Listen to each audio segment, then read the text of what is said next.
My name's Alysia Rissling. I am a bobsled pilot, and I competed at the 2018 Winter Olympics where my teammate Heather and I came sixth.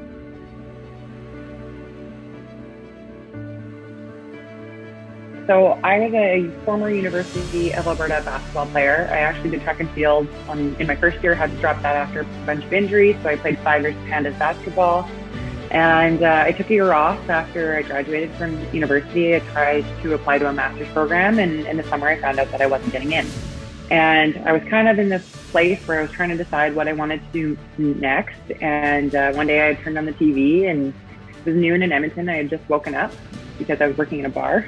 And but that was 7 p.m. London time, and it was the start of the opening ceremonies, and I turned it on just in time to see the parade of athletes. And I remember looking at those athletes, and the Canadians walked in, and I just wanted to feel what they looked like. I wanted to feel that sense of pride and that sense of accomplishment. And these athletes have they're reached the pinnacle of their sport, and I couldn't help but feel like I haven't really accomplished everything I wanted to yet athletically. So that's when I decided that there was a sport I had heard of. It was a crazy sport called bobsled that you could start if you started in your early 20s, you're actually ahead of the game because it's a late entry sport. And I had the physical characteristics, so I immediately sent an email while I was watching those opening ceremonies down to Calgary, and I said, how do I get involved?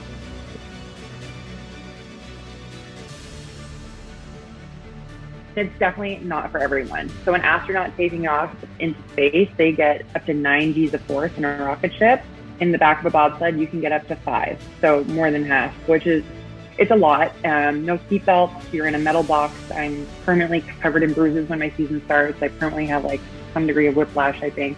But if you are an adrenaline junkie and you can tolerate that kind of the physicalness of it, I guess, then it's the right sport for you. And that just kind of fit my persona totally. I always had a need for speed.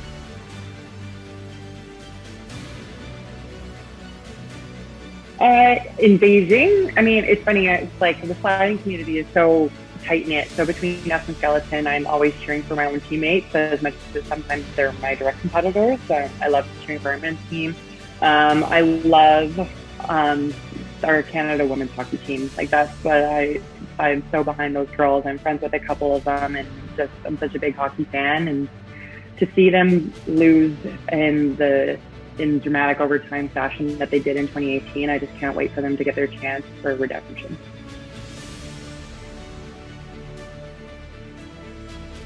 I think that right now, any girl growing up, you're in the right time to be alive to get into sport. There are just so many new opportunities available to you.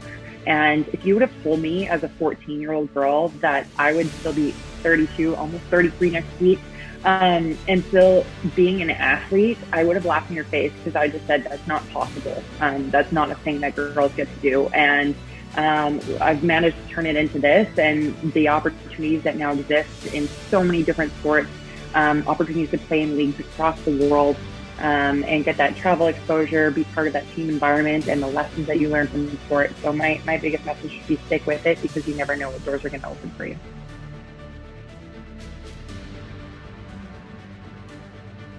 Sport teaches so many valuable lessons that are communicable, as part of people having values and being good leaders in society. You have to learn so many skills: resiliency, leadership, teamwork, the ability to work under pressure. All these things are so valuable as life skills, and you learn them primarily from sport, or at least I did, because I played so many sports. But I'm just grateful for the opportunities that they have given me, and kind of the way it shaped me into the person of who I am today, and it's something to be really proud of.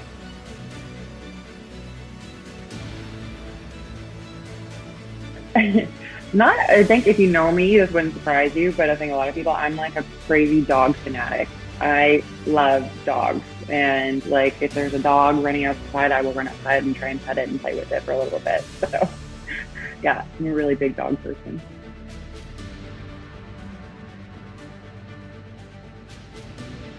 Christine Sinclair, always has been since I was probably 11 years old. She wore my number, saw her play in an under-18 tournament, and I played soccer at the time. And she's just turned into being the GOAT, greatest of all time, women's soccer.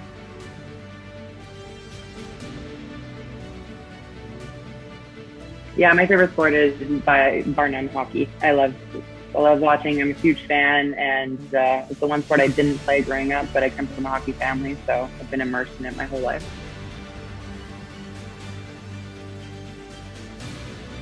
This year has been astronaut in the ocean.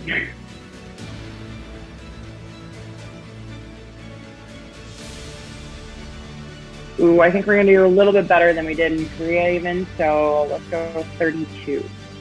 Trip to Mars.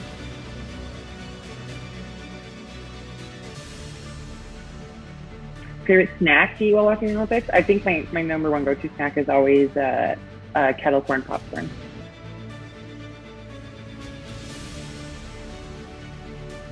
I'd just like to share with them that we Canadian athletes face challenges, I think, a little bit harder than some of the other countries did throughout this pandemic. Canada's standard of how we chose to handle the pandemic really affected a lot of athletes, some very negatively.